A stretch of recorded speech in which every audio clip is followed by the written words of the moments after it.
기독교에서는 부활절 한 주 전 일요일 오늘을 무슨 주일이라고 그래요? 종려주일이라고 부르며 기념하면서 예배를 드립니다. 넘겨주십시오. 예수님이 나귀 새끼를 타고 예루살렘에 입성할 때 군중들이 종려나무 가지를 흔들며 그를 호산나 다윗의 아들이라고 부르며 환영했다는 복음서의 여러 구절들의 기원을 둔 개신교의 소중한 명절 중에 하나입니다. 종려나무라는 게 저기 있는 나무들이 있잖아요.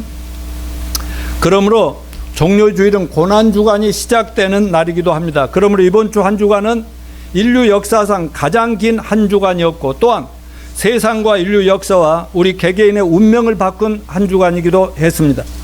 예수님께서 갈릴리에서 사역을 다 마치시고 예루살렘에 들어오셔서 고난받으시고 십자가에 달려 죽으시고 무덤에 묻히시는 주간이기 때문입니다. 이 예수님이 십자가 죽으심이 있었기에 다음 주일 부활주일이 기다려집니다. 맞습니까? 예, 그리고 주님의 십자가 죽으심과 부활로 인하여 인류 역사는 BC와 AD로 완전히 나누어지고 세상은 180도로 바뀌기 시작한 것이기 때문에 오늘과 이번 주간이 너무나 중요한 한 주간임을 기억하시기 바랍니다.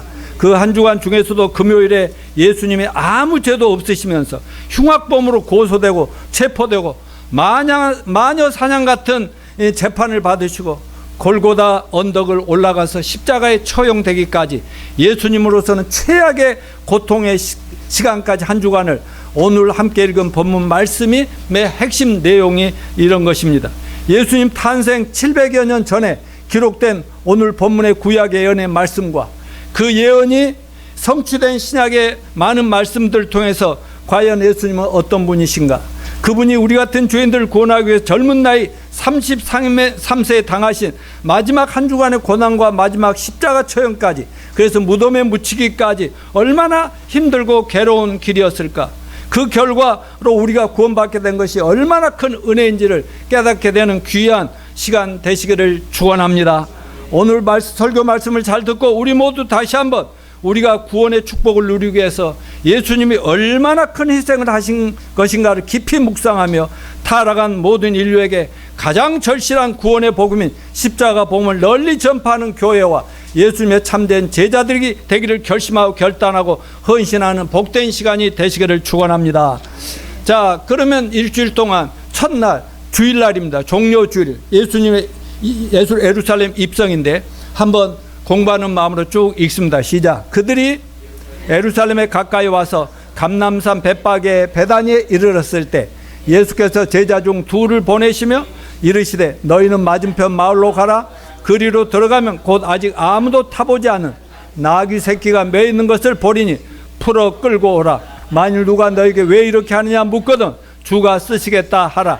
그리하면 즉시 이리로 보내리라 하시니 제자들이 가서 본즉 나귀 새끼가 문 앞 거리에 매어 있는지라. 그걸 푸니 거기 서 있는 사람 중 어떤 이들이 이르되 나귀 새끼를 풀어 못 하려냐 하며 제자들이 예수께 이르신 대로 말한데 이에 허락하는지라. 나귀 새끼를 예수님께로 끌고 와서 자기들의 겉옷을 그 위에 얹어 놓으며 예수께서 타시니 많은 사람들은 자기들의 겉옷을 또 다른 이들은 들에서 뺀 나무 가지를 길에 펴며 앞에서 가고 뒤에서 따르는 자들이 소리 지르되 호산나 찬송하리로다. 주의 이름으로 오시는 이여 찬송하리로다. 오는 우리 조상 다윗의 나라여 가장 높은 곳에서 호산나 하더라. 예수께서 예루살렘에 이르러 성전에 들어가서 모든 것을 둘러보시고 때가 이미 저물매 12 제자를 데리시고 베다니에 나가시니라. 아멘. 자, 예수님은 33세를 이 땅에서 사람의 몸으로 사셨지만 33년 동안 예수님을 이 세상에 보내신 하나님의 뜻을 너무나 잘 알고 계셨기 때문에 함부로 사시지 않았어요. 세상에 보통 인간들처럼 살지 않았고 철저하게 하나님의 시간표대로 사시다가 이제 드디어 자기가 이 세상을 끝내고 천국으로 돌아갈 때가 된 것을 알고 계셨습니다. 주님은 자신이 적들에게 잡혀 처형될 날이 점점 다가옴을 아시고 미리 준비를 하셨습니다. 그 성 안에는 예수님을 노리는 유대 종교 지도자들이 예수님을 잡아 죽이려고 이를 갈매고 있음을 이미 아셨습니다. 제자들이 그 소문을 듣고 예수님에 간청했죠. 성 안에 들어가면 체포되어 돌아가십니다. 제자들이 제발 가지 마세요 했지만 예수님은 예루살렘으로 들어가셔야만 했습니다. 그만큼 자신이 이 세상에 오신 하나님 아버지의 뜻의 성취, 완수가 중요하기 때문이었던 것입니다. 여러분, 예수님께서 자기를 보내신 하나님 아버지의 뜻이 자신의 생명보다 귀하셨다는 것을 믿으시길 바랍니다. 그러기에 우리 모두가 예수님의 삶과 인격을 본받기를 원하는 예수님의 참된 제자들이라면 예수님처럼 하나님께서 우리 교회와 우리의 맡겨주신 사명을 생명처럼 생명보다 더 귀히 여기시는 저와 여러분이 되시기를 축원합니다. 그것이 가장 짧은 삶을 가장 가치 있고 보람되고 지혜롭게 사는 길이 아니겠습니까? 예수님은 성 안에 굳이 들어가심으로 적들의 손에 잡혀 돌아가시게 됩니다. 이 땅에 오신 사명의 성취를 위해 스스로 십자가 죽음의 길을 선택하셨던 것입니다. 비록 주님은 33세라는 아직 한참 젊으신 나이에 장가도 가신 것도 아니고 짧은 생애로 돌아가시게 되었지만 하나님께서 당신을 왜 이 땅에 보내셨는지를 자신이 이 땅에서 반드시 성취해야 될 사명을 잘 알고 계셨기 때문에 예수님은 실패자가 아니라 최후의 승리자가 되셨습니다. 아멘. 그러므로 우리 모두 주님을 본받아 하나님의 뜻을 이루며 사는 것만이 최고의 인생의 성공이며 승리라는 사실을 믿으시기를 바랍니다.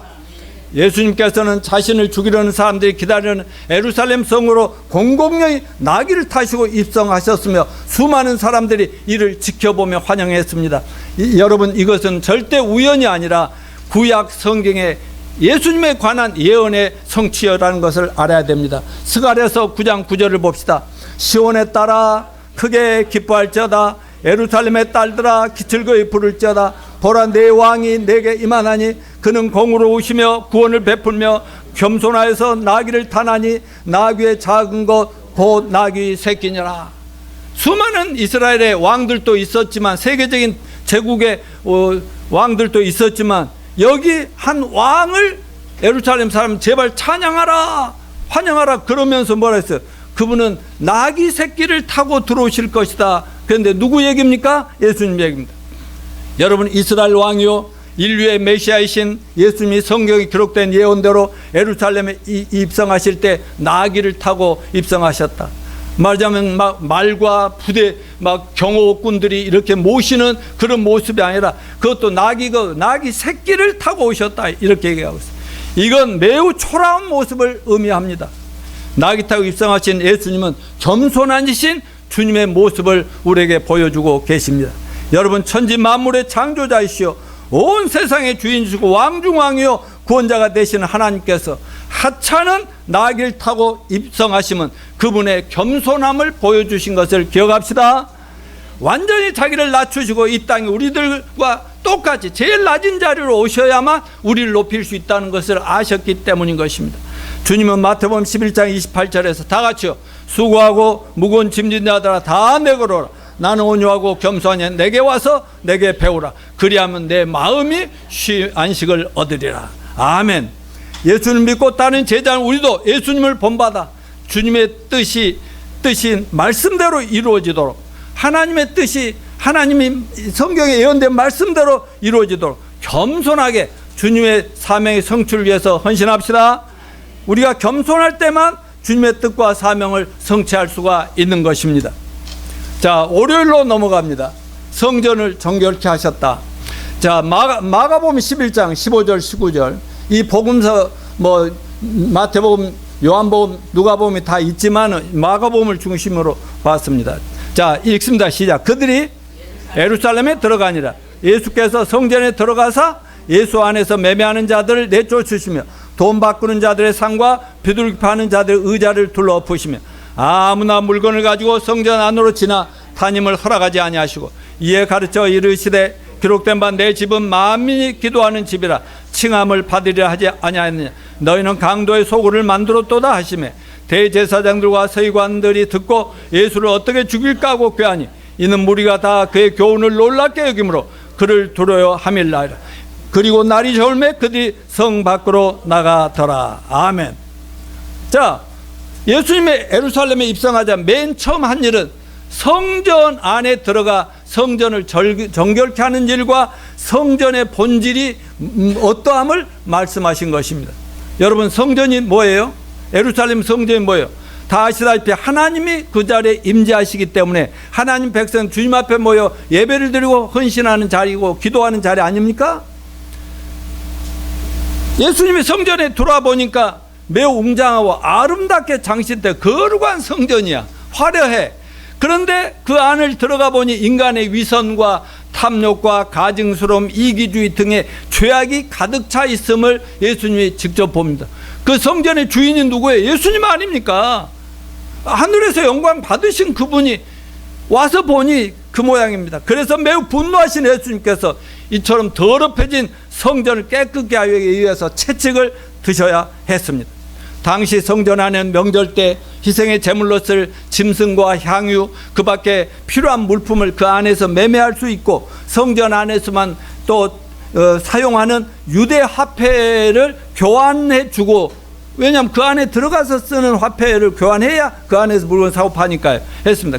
이러한 상인들, 돈 바꾸는 자들과 결탁한 성전 안에 종교 지도자라는 제사장과 서기관들은 막대한 부당 이득을 취하였으며, 이로 인해 성전은 완전히 강도의 돈벌이 소굴같이 되어버렸다라고 주님이 보신 겁니다. 이때 예수님께 그들 내쫓으시며 내 집은 만민의 기도하는 집이라 칭함을 받으리라 하지 아니하였느냐. 너희는 강도의 구려를 소굴을 만들었구나. 이렇게 말씀하셨습니다. 여러분, 예수님께서는 참된 성전의 주인으로서, 그리고 참된 대제사장의 자격으로 더러워진 성전에 대해 격분하시고 이를 깨끗게 하신 것입니다. 이건 성전뿐만 아니라 온 세계를 성결케 하는 것이 예수님이 이 땅에 오신 참된 목적인 것을 우리는 기억합니다. 하나님이 이렇게 말씀하셨습니다. 따라하죠. 내가 거룩하니 너희도 거룩하라.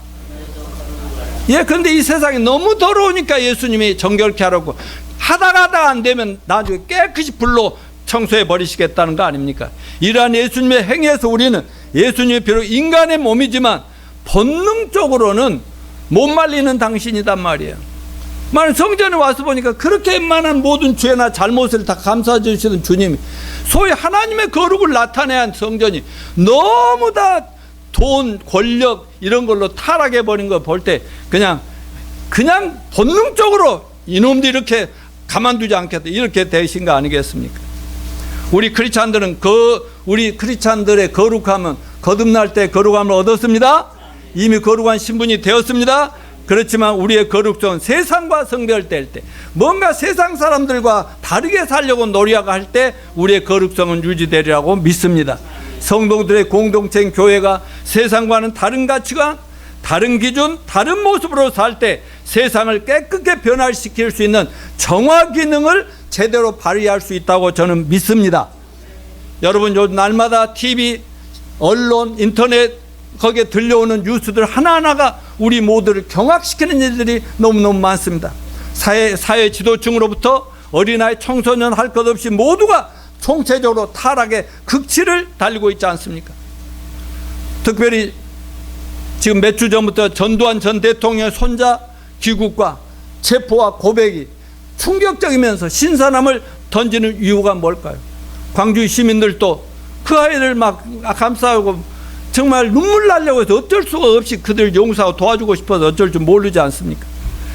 그만큼 그 할아버지와 아버지 가족들이 악하게 살아왔음을 선주를 통해서 자백하고 회개하고 용서를 구하는 이 모습, 유명 배우 유아인의 마약 중독자로 조사가 진행 중이고 있고, 국내나 세계 권력 다툼의 현장인 정치판은 말로 나올 시 패싸움에 계속 악이 판을 치고 있습니다. 우리나라 청소년들의 집단 범죄, 성범죄 유도와 금전 탈취의 행위가 매일 뉴스를 장식하고 있고, 강남 한복판에서 며칠 전에 어제 얘기입니다. 40대 여인을 3명의 남성들이 차량으로 납치하고 끌려가지 않으려고 발버둥 치는데 이틀 후인가 저 대전 어디 산속에서 그 시체로 묻혀 있는 것을 발견하고 그놈들 체포했다는 소식을 들을 때 너무너무 충격이더라고. 특별히 또 우리 강남 역삼동이더라고. 내가 못 지켜줘서 미안해 죽겠어요. 이러한 이것은 요즘 세상이 얼마나 부패하고 타락하고 정말 지저분한 세상이 되어가는가 하는 것을 보면서 우리들은 뭐예요? 이렇게 살아서는 안 되겠구나. 우리는 뭔가 저들과 완전히 달라야 되겠다는 것을 깨달으라고 주신 말씀이라고 믿습니다. 여러분, 성경은 이런 건물이 성전이 아니라 예수님을 마음에 모신 사람의 몸뚱아리가 성전이라고 했습니다. 아멘. 그런 의미에서 따라서 나는 옆에 보면 이래봬도 성전이거든. 내가 성전이거든. 아멘입니까? 예, 여러분 성전입니다. 성전을 더럽히면 누가 제일 싫어합니까? 예수님이 너무 속상해한다고요. 그런데 구원받은 하나님 자식들이 되었으니 막 죽이거나 막 심판을 때릴 수는 없지만 매매해요, 안 해요? 징계. 그래서 여러분 요한복음 15장에도 열매 맺는 가지가 열매를 맺어야 되는데 나무 가지가 썩어서 문드러져 있으면 이걸 잘라내고 커트 안 하면 열매가 그 나무를 못 맺게 되니까 그걸 잘라내듯이 여러분 우리를 너무나 사랑하셔서 목숨까지 희생하신 주님이시지만 우리가 뭔가 하나님 뜻에 잘못되게 어리석은 길로 갈 때 하나님 매매해요, 안 해요? 이게 우리가 당하는 고통과 이 땅에서 누릴 수 있는 이 어려움들이라는 사실을 기억하시고 그럴 때마다 더 감사하면서 주님 하고 주님을 바라보면 주님께서 언제 그랬는 듯이 또 우리를 온전케 해주신다는 걸 기억하고 거룩하게 삽시다. 자, 화요일 날은 두 과부의 두 렙돈 헌금 얘기입니다. 마가복음 12장 41, 44 시작. 예수께서 헌금함을 대하여 앉으사 무리가 어떻게 헌금하여 돈 넣는가를 보실세. 두 렙돈 곧 한 고두란 틀 넣는지라. 예수께서 제자들을 불러다가 이르시되 내가 진실로 너희에게 이르노니 이 가난한 과부는 헌금하여 넣는 모든 사람보다 많이 넣었도다. 그들은 다 풍족한 중에서 넣었거니와 이 과부는 그 가난한 중에서 자기의 모든 소유 곧 생활비 전부를 넣었느니라 하시니라. 아멘. 특별히 43절에 예수께서 제자들 불러다 이르시되 내가 진실로 너희에게 이르노니 이 가난한 과부는 연복에 넣는 모든 사람보다 많이 넣었도다. 예수님은 성전 연복에를 대하여 앉으셔서 백성들이 성전에 들어가면서 헌금함에 돈 넣는 것을 일일이 지켜보고 계세요. 때가 마침 6월절이라 전국에서 많은 사람이 모였고 너나 없이 헌금통에 헌금하는 것을 보시는데 돈을 엄청 많이 헌금하는 부자들도 있었고 아주 가난하여 동전 몇 개를 넣는 백성들도 있습니다. 근데 주님께 눈여겨본 한 성도가 있었는데 두 렙돈을 갖다 성전에 넣는 한 과부였습니다. 과부. 그걸 보시고 제자들에게 뭐라고 했어요? 이 가난한 과부는 연복에 헌금한 모든 사람보다 많이 헌금하였다라고 칭찬하셨습니다. 여러분, 이 두 렙돈이 얼마나 된 줄 압니까? 말하자면 요즘으로 말하면 1년 연봉 정도 되는 거예요. 노 아니고 이건 화폐 단위로 제일 작은 거. 그러니까 우리나라의 동전 제일 큰 게 뭐지? 동전이 500원짜리잖아. 500원짜리. 그러니까 500원짜리 히브리 화폐 단위인데 그 헌금을 하나 겨우 넣고 어떤 사람은 100만 원 막 1000만 원을 넣는 부자들도 막 있고 그러는데 예수님이 이 사람이 제일 많이 넣었다 이렇게 얘기하지 않습니까? 그러면서 내가 다시 재림할 때까지 복음을 전파할 때 이 사람의 얘기도 다 하라 이런 식이 아닙니까? 여기서 여러분 왜 이런 성경이 기록됐을까요? 예수님은 과부의 적은 헌금을 높이 평가하므로 우리 신앙의 핵심은 화려한 외형과 물질의 많고 적음에 있는 것이 아니라 신실한 우리 마음의 신앙 중심과 순수한 신앙의 본질에 있음을 보여준다고 믿습니다. 이것은 우리가 하나님이 가장 기뻐하시는 신앙생활은 어떤 것일까? 또 우리가 어떻게 주님을 섬길 때 주님이 기뻐하시고 우리에게 복을 많이 내려주실까를 가르치시기 위함이 아니겠습니까? 또한 이 과부의 두 렙돈 헌금은 자신의 가진 마지막 모든 것이었다고 얘기합니다. 그 과부의 헌금의 의미는 뭐예요? 자기 몇 푼 안 남은 그걸 다 들여버리면 잘 어떻게 살겠어요? 그런데 철저하게 예수님 믿고 믿음으로 의지하고 주님 내 인생을 맡깁니다 하는 의미에서 다 털어내버렸다. 아멘. 이런 행위를 보고 우리 모두 본받으시길 바랍니다. 사랑하는 형제 자매 여러분, 하나님의 양보다 질을, 형식보다 마음의 중심을 보신다는 사실을 믿읍시다. 마음의 중심을 보시는 주님 앞에 우리의 오늘과 현재와 내일의 삶을 철저히 의탁하고 맡겨드리고 믿음으로 헌신하고 사시길 바랍니다. 사랑하는 성도 여러분, 우리가 드리는 헌금 생활은 우리의 마음의 중심을 보시는 하나님 앞에 칭찬받을 만한 헌금 생활을 하도록 합시다. 다음 주일은 부활주일인데 모든 교회 모든 성도들이 부활주일에 특별 감사헌금을 하죠. 다른 때는 몰라도 부활주일 때는 헌금 준비를 강조하지 않더라도 다들 잘들 하더라고요. 근데 우리의 헌금하는 마음과 손길, 그리고 지갑과 통장, 잔고까지 다 하나님 보세요, 안 보세요? 다 보시는 하나님 앞에 이 과부처럼 인정받고 칭찬 받으시길 바랍니다. 그렇기 때문에 여러분의 통장 잔고에 있는 거, 저축되어 있는 거 전부 갖다 바치라, 그 말은 절대 아닌 것을 기억하시기 바라고, 이 말씀의 핵심을 이해하시길 바랍니다. 주님 앞에 작은 물질이라도 드릴 때 이 가난한 마음, 과부처럼 마음과 뜻을 다하고 진심으로 최선을 다해서 기쁨을 드리고 칭찬받는 성도들이 다 되시기를 축원합니다. 하나님은 오늘도 여러분이 드리는 것, 우리 로빈이, 소윤이가 주님 앞에 정성껏 드리는 것, 이 모든 걸 보시고 축복하고 계심을 믿읍시다. 자, 오늘은 수요일입니다. 한 여제자의 헌신입니다. 마가복음 14장 3절로 9절 시작. 예수께서 베다니 나병 환자 시몬의 집에서 식사하실 때 한 여자가 매우 값진 향유 곧 순전한 나드 한 옥합을 가지고 와서 옥합을 깨뜨려 예수의 머리에 부으니 어떤 사람들이 화를 내어 서로 말하되 어찌하여 이 향유를 허비하는가? 이 향유를 300데나리온 이상에 팔아 가난한 자들에게 줄 수 있겠도다 하며 그 여자를 책망하는지라. 예수께서 이르시되 가만두라. 너희가 어찌하여 그를 괴롭게 하느냐? 그가 내게 좋은 일을 하였느니라. 가난한 자들은 항상 너희와 함께 있으니 아무 때라도 원하는 대로 도울 수 있거니와 나는 너희와 항상 함께 있지 아니하리라. 그는 힘을 다하여 내 몸에 향유를 부어 내 장례를 미리 준비하였느니라. 내가 진실로 너희에게 이르노니 온 천하에 어디서든지 복음이 전파하는 곳에 이 여자가 행한 일도 말하여 그를 기억하라 하리라 하시니라. 아멘. 오늘 베다니 마리아가 예수님 발 앞에 향유를 드린 사건의 날입니다. 마리아가 자기가 하는 행동에 대해 어떤 사람들이 어떻게 생각할까 하는 걱정과 수치심과 그런 거 아랑곳도 하지 않고 대담하게 향유 한 병 모두를 예수님 발에 부어 드렸습니다.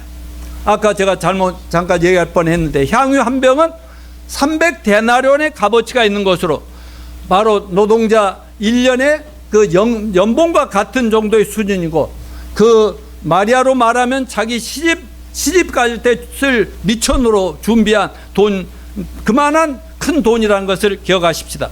그리고 그거를 깨뜨려 가지고 향유인데 비싼 기름인데 그거를 예수님 발에 부어드리면서 자기 머리털로 또 이렇게 머리털로 깨끗이 닦아주시는 것을 이렇게 볼 수가 있습니다. 우리는 이 여인에게서 무엇으로도 막을 수 없는 주님에 대한 믿음과 사랑과 헌신의 모습을 보게 됩니다.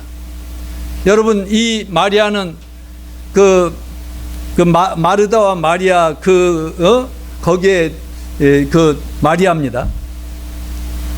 근데 그때 그렇게 해서 부어드리니까 그 향유가 얼마나 비싼 것인지 아는 그 중에 제자들 중에 한 명이라고 했는데 그게 가룟 유다죠.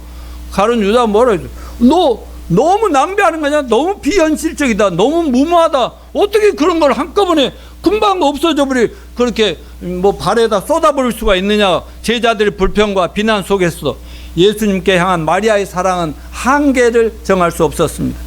마리아의 이런 믿음의 헌신은 바로 평소 주님 발 앞에 말씀 앞에 발 앞에 앉아 말씀에 집중했던 거기서 나온 행동이라고 믿습니다. 물론 마르다는 예수님과 제자를 먹이기 위해서 막 부엌에서 열심히 일하고 봉사할 때 마리아는 거기서 예수님 말씀을 한나라도 놓치지 않으려고 열심히 듣던 그 마리아 기억나시죠? 예. 그렇기 때문에 말씀을 잘 들으면서 예수님이 하신 말씀이 곧 십자가에 죽으시고 또 부활까지 하신다고 이런 얘기를 다 알았기 때문에 그러면 예수님 돌아가신다면 이 장례를 한번 이 고마우신 주님 앞에 우리 오빠도 죽은 자를 살려주고 했는데 뭐 이게 돈이 아까운 게 아니다 이렇게 쏟아부은 거, 이게 믿음에서 나온 행동 아니냐 이 말입니다.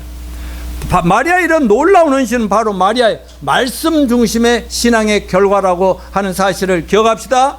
여러분, 이처럼 믿음은 마음으로 믿고 입으로 또 행동으로 나타날 때 그것이 위대한 하나님의 역사와 기적을 체험하게 된다는 사실을 잊지 마시길 바랍니다. 우리는 믿습니다. 아멘하고도 나가서는 또 뭐 전혀 말로나 행동이 나타나지 아니할 때 그건 믿음이 아니라고 성경은 말하고 있습니다. 이 일을 주님은 칭찬하시며 복음이 증거되는 곳곳마다에 가서 이 마리아 얘기도 전파해라 이렇게 말씀하셨습니다. 우리도 마리아처럼 교만과 허울의 옷을 벗어버리고 겸손한 마음으로 주님을 향한 믿음의 삶을 살아가게 되시기를 축원합니다. 자, 목요일로 넘어갑니다. 최후의 만찬입니다. 마가복음 14장 22, 25절 시작. 그들이 먹을 때 예수께서 떡을 가지사 축복하시고 떼어 제자들에게 주시며 이르시되 받으라 이건 내 몸이니라 하시고 또 잔을 가지사 감사 기도하시고 그들에게 주신 다 이를 마시며 이르시되 이것은 많은 사람을 위하여 흘리는 나의 피 곧 언약의 피니라. 진실로 너에게 이르노니 내가 포도나무에서 난 것을 하나님 나라의 새 것으로 마시는 날까지 다시 마시지 아니하리라 하시니라. 아멘. 예수님은 사랑하는 제자 가룟 유다로부터 배반당하시던 그날 밤에 제자들과 함께 유월절 식사를 나누고자 하였습니다. 이렇게 다 앉아서 저녁 식사를 할 때 이 중에 한 놈이 나를 배반하리라 그렇게 말씀하셨는데 서로 누군가 눈치 보고 그랬지 않습니까? 이때 스승이신 예수님께서 수건을 허리에 두르시고 대야에 물을 떠와서 제자들의 발을 일일이 하나씩 씻어주시고 만찬을 하시는 겁니다. 이런 예수님의 행동은 종으로서 봉사하는 모습을 본으로 보여주심과 더불어서 우리 예수 믿고 사는 우리 모두가 우리의 신분은 하나님 자녀로서 높은 신분이고 이 세상 대통령이고 누구도 부럽지 않지만은 우리는 이 땅에 사는 동안 종으로서 합시다. 하인처럼 모든 사람을 교회 안에서나 교회 밖에나 사람들 어떻게든지 받들어 높여주려는 그런 자세를 주님에게 배울 수 있게 되시기를 축원합니다. 그리고 예수님은 제자들과 최후 만찬을 드셨는데 이때 떡과 포도를 나눠 주심으로 십자가 위에서 자기 몸을 희생하여 온 인류의 영원한 생명의 양식이 되실 것을 말씀으로만 아니라 실물 교육으로 가르쳐 주셨습니다. 여러분, 떡은 뭐예요? 좀 이따 우리가 여기서 만찬을 할 텐데 여기서 떡은 뭐예요? 깨끗한 떡. 예수님 몸이 우리들의 생명의 양식이 되고 우리 영혼을 영원히 살리기 위해서 예수님 몸이 찢기고 상했다 이거죠.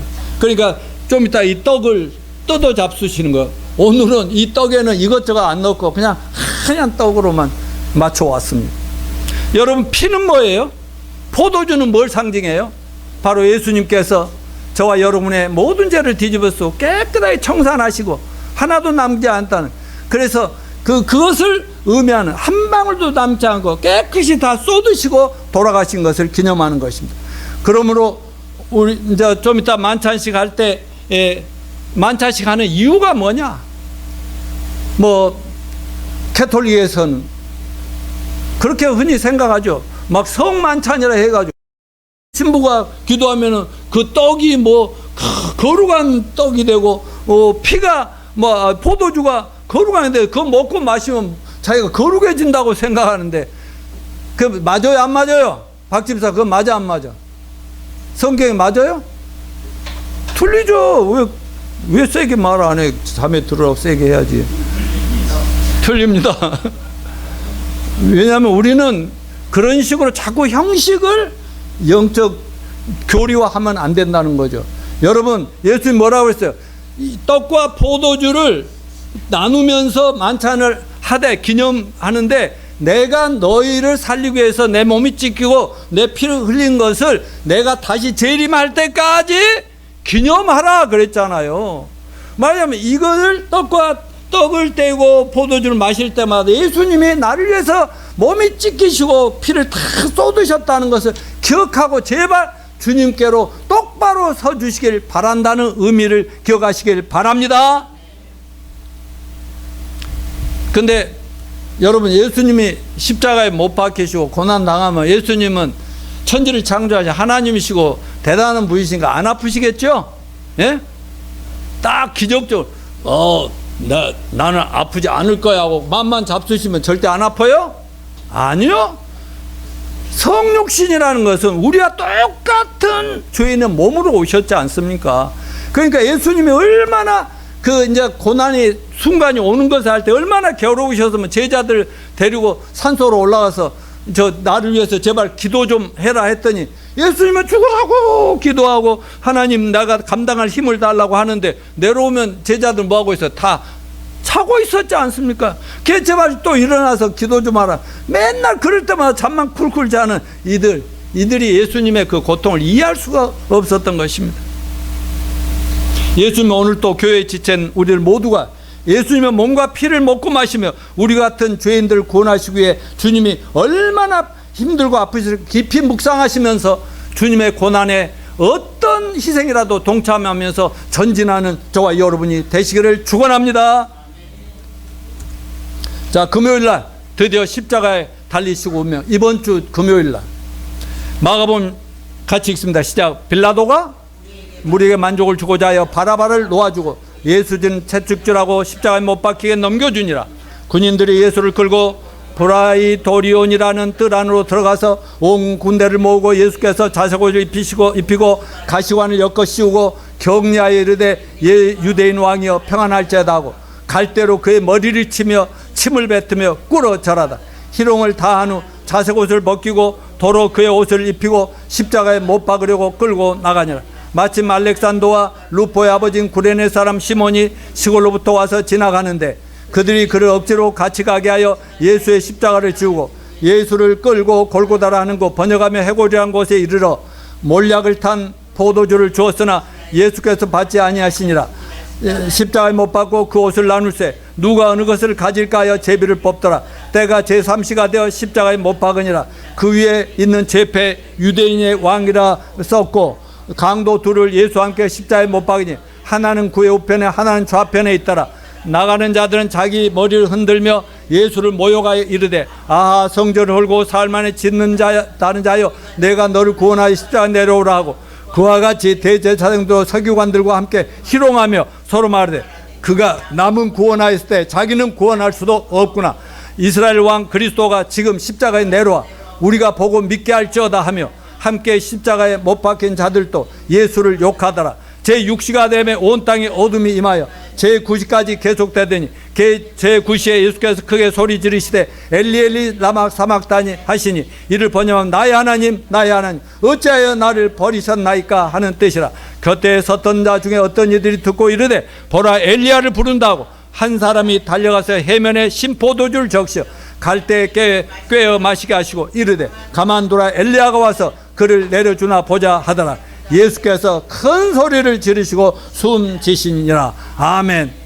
여러분 십자가 위에서 죽음은 예수님께서 하나님께 남김없이 자기를 바치는 순간이 사건이자 인류를 위한 대속죄의 사명을 온전히 이루는 순간이었던 것입니다.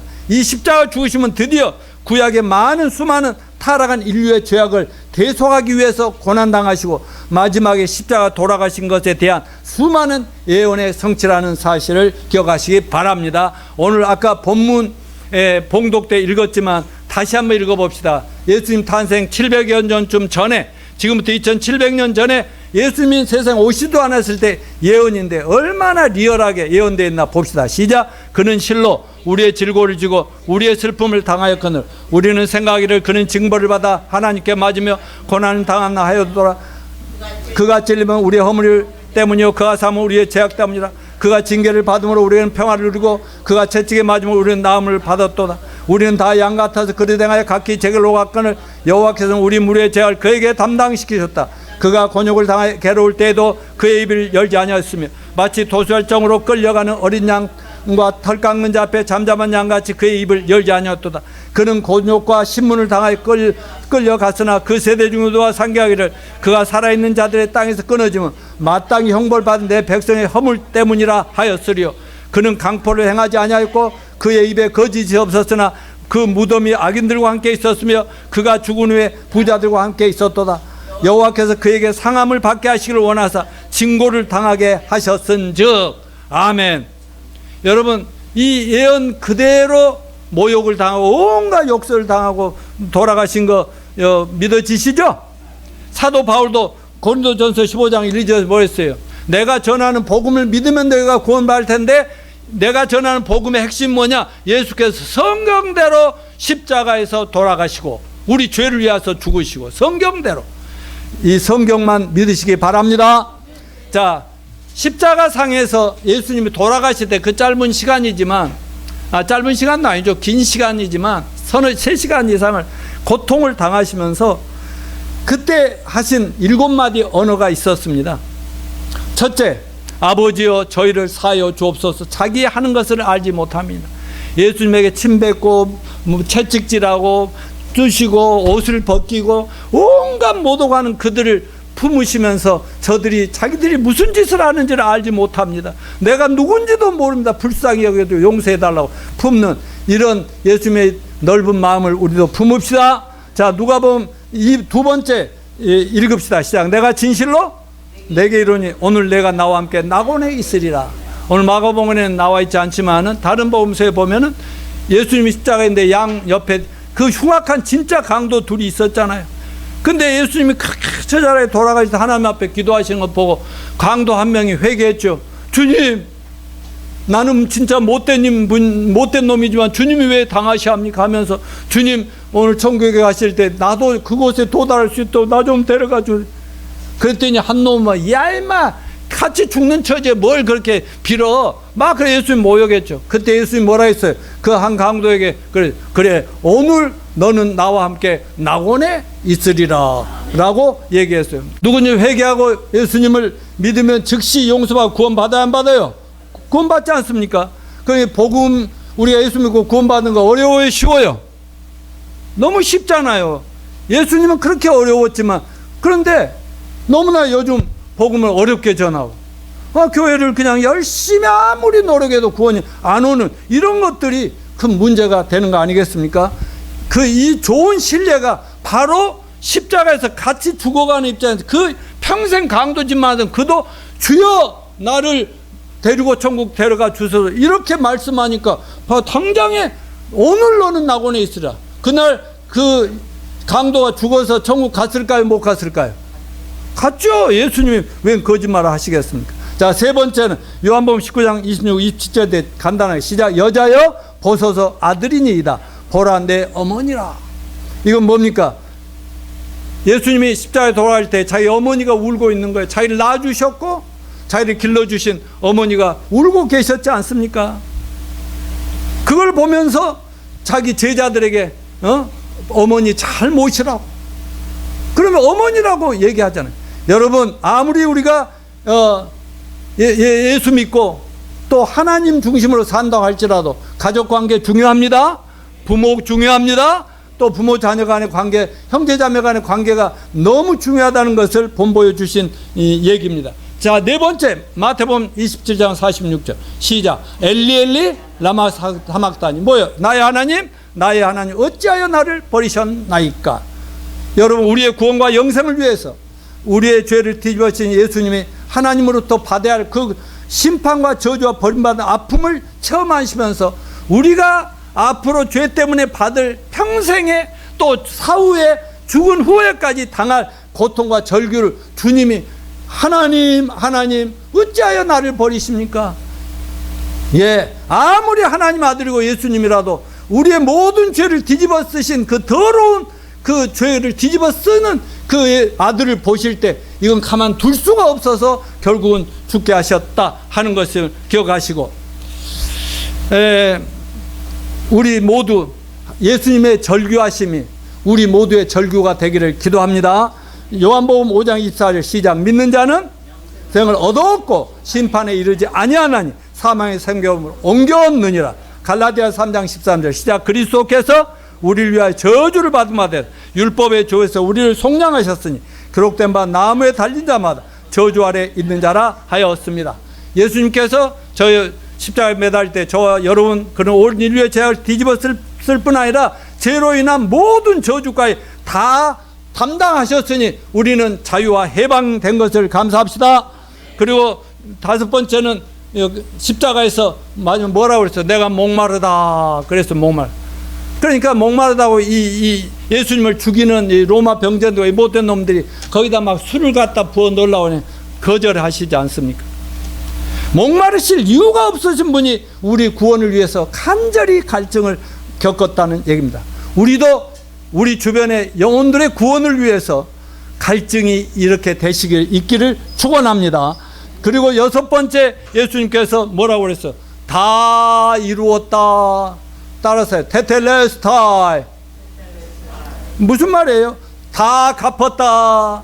맞아, 나 하나 이제 난 숨을 거두는 순간이지만 너희 모든 죄를 다 청산해 버렸다. 그러면 여러분 우리 죄가 믿으면 죄가 있는 거예요, 없는 거예요? 없게 된 거죠.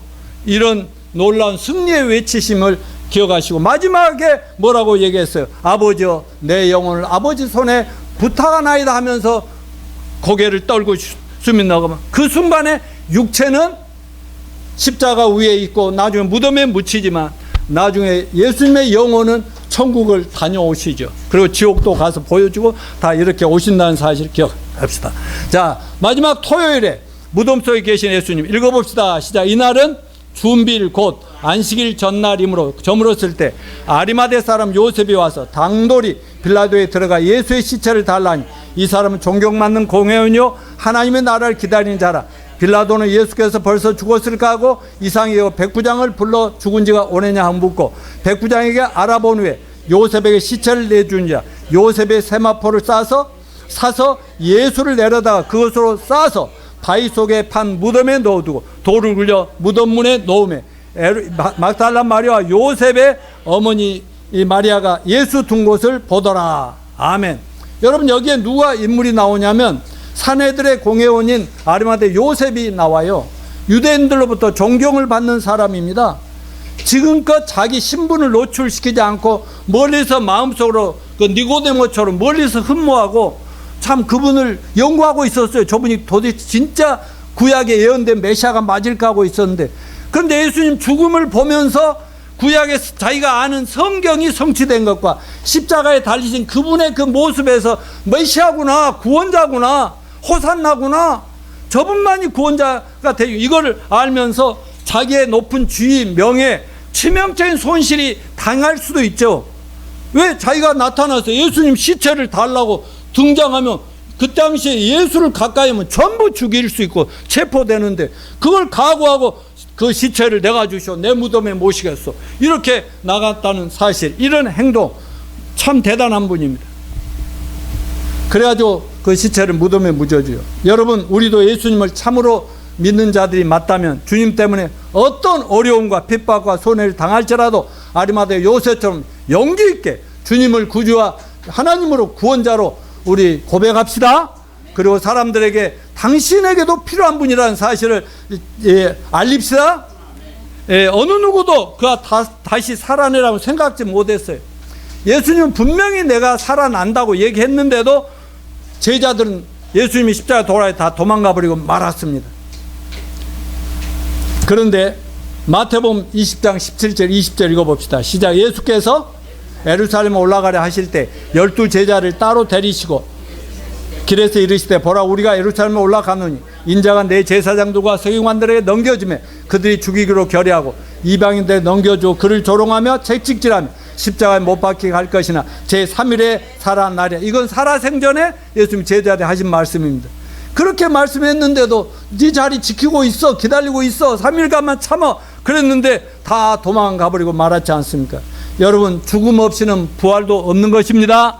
예수님의 십자가에서 죽으심으로 우리 죄와 저주와 사망의 모든 것을 깨끗하게 제거하시고 모든 걸 쫓아버리시고 우리를 자유할 수 있도록 마련해 주셨습니다.